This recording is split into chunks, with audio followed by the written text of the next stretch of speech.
পার্টনাররা আছে। একদম একদম। তো বিশেষ করে আমার ছোট্ট বন্ধুদের অরুন্ধতী সিনেমাটা খুব পছন্দ, সেটা আমি বিভিন্ন জায়গায় গিয়ে বুঝতে পারি।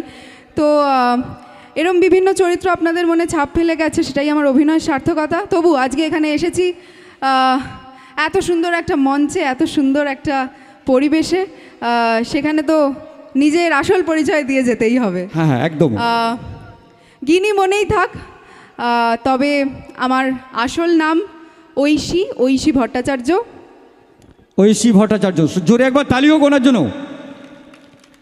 ধন্যবাদ ধন্যবাদ সকলকে, অনেক অনেক ধন্যবাদ। আর এবার একটু আমার ধন্যবাদ জানানোর পালা। এত সুন্দর একটা মঞ্চ, এত সুন্দর একটা পরিবেশে আপনারা কতটা খুশি হয়েছেন আমি জানি না, তবে আমি এত সুন্দর একটা মঞ্চে আসতে পেরে, এত সুন্দর দর্শকদের মাঝে আসতে পেরে ভীষণ ভীষণ ভীষণ আনন্দিত। এবং আগামী দিনে